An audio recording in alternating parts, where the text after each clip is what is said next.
ঠিক কিছুদিন আগেই এই বিছানায় শুয়ে থাকতো মুগ্ধ।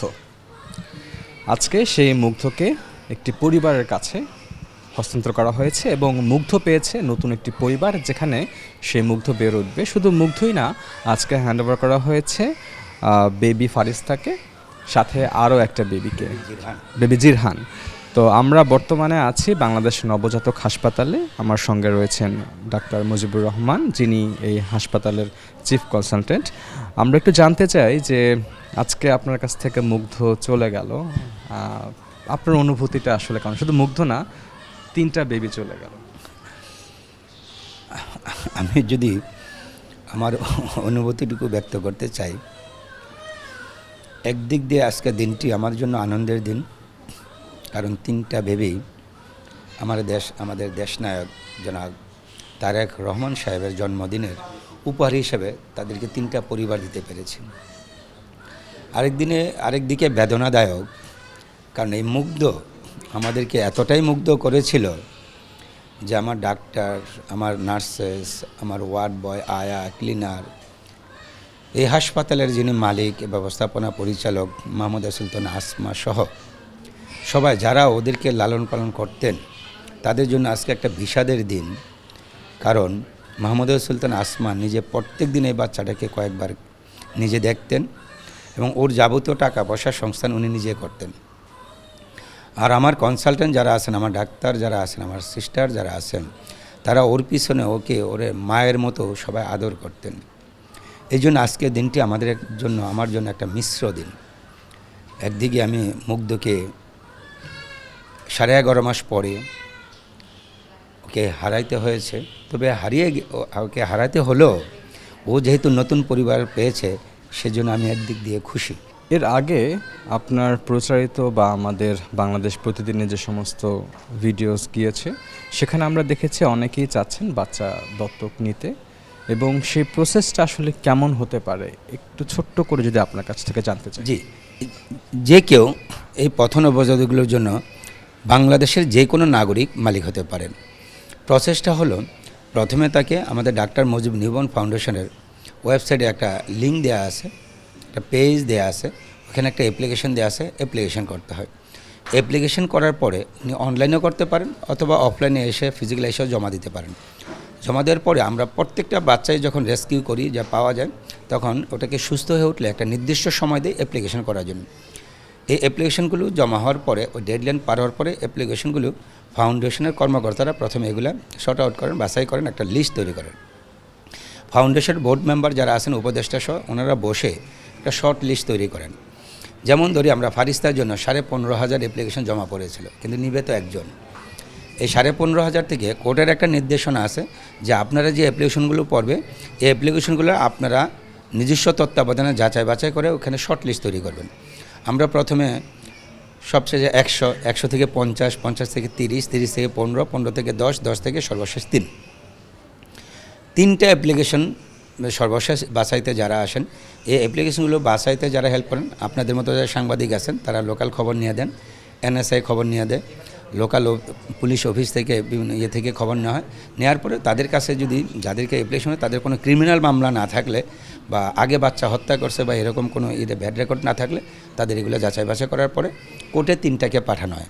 3টাকে পাঠানোর পরে কোর্ট তখন ওইখান থেকে আবার নিজস্ব গতিতে তাদের সবার মতামত নেন, কথা বলার পর শোনার পরে কোর্ট আবার নিজে যাচাই বাছাই করে যাকে 100% উপযুক্ত মনে করেন, তার পরে হলো রায়টা দিয়ে দেন। এখানে হলো এটা সম্পূর্ণ কিছু করা হয় পারিবারিক আদালত থেকে। পারিবারিক আদালতের রায়ের মাধ্যমে, যেমন আজকে 3জন ওনারা রায় নিয়ে আসছেন, রায় নিয়ে এসে বাচ্চা নিয়ে গেছেন, ঠিক একইভাবে রায় নিয়ে এসে বাচ্চা নিতে হবে।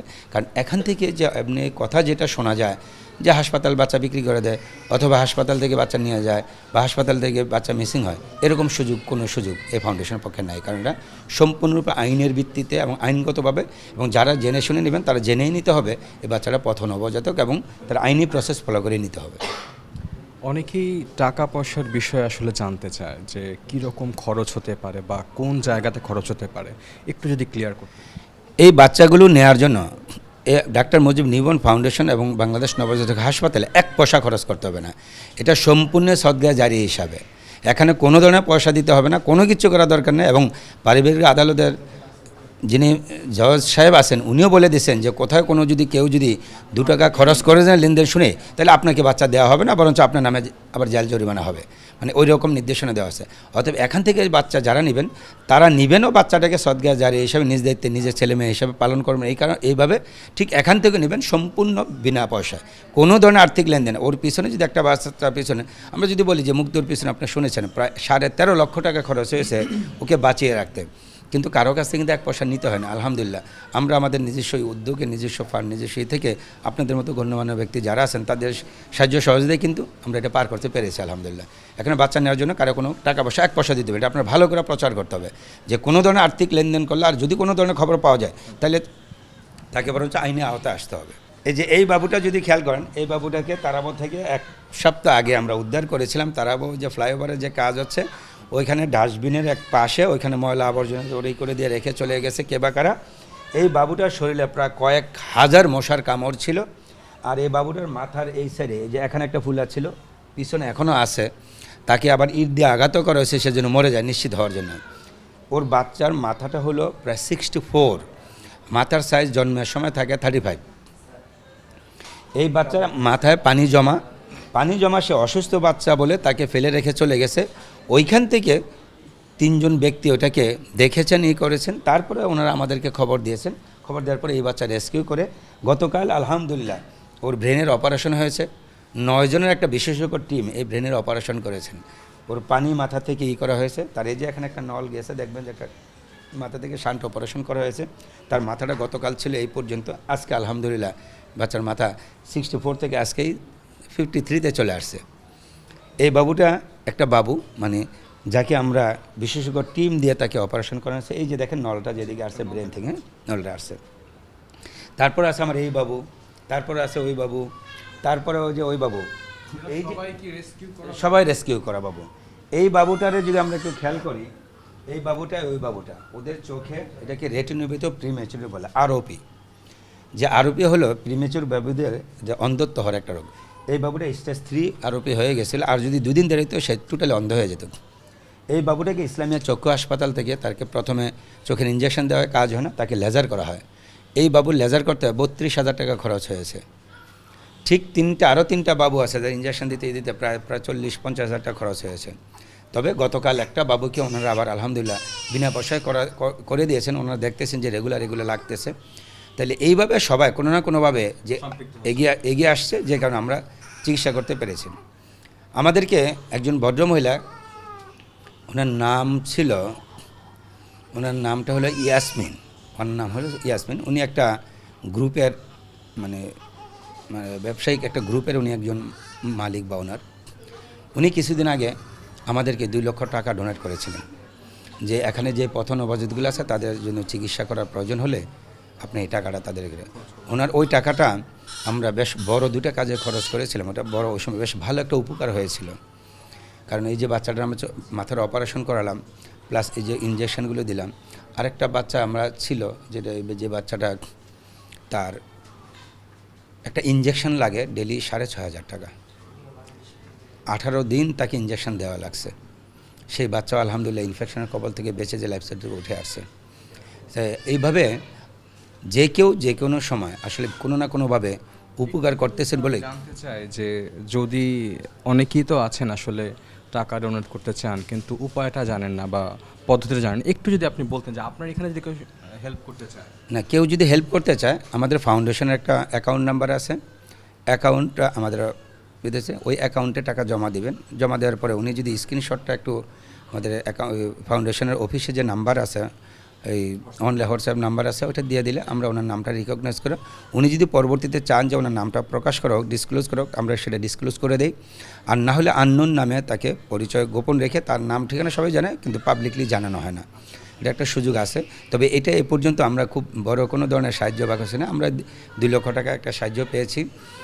আর টুকটাক 1-1.5 হাজার করে 2 হাজার করে হয়তো 4-5টা সাহায্য আছে। এই সাহায্য নিয়ে কিন্তু আমরা গত 10 বছর চলছি আলহামদুলিল্লাহ। আপনারা যদি সহযোগী হয়ে যদি কেউ সাহায্য করেন সানন্দে গ্রহণ করব। তবে না হলে কোনো জোরাজুরি নাই, যতদিন বেঁচে আছে ইনশাল্লাহ আমরা চালিয়ে নেব, করে নেব। তবে আমার একটা কষ্ট আছে এখানে, কষ্ট হলে একটা বাবু আছে এখানে, এখন আসলে আইনের কারণে ডিসক্লোজ করাও আসলে খুব মুশকিল। বাবুটাকে আপনাকে এই বাবুর মধ্যে আছে, চেহারাটা আপনাকে দেখালাম না।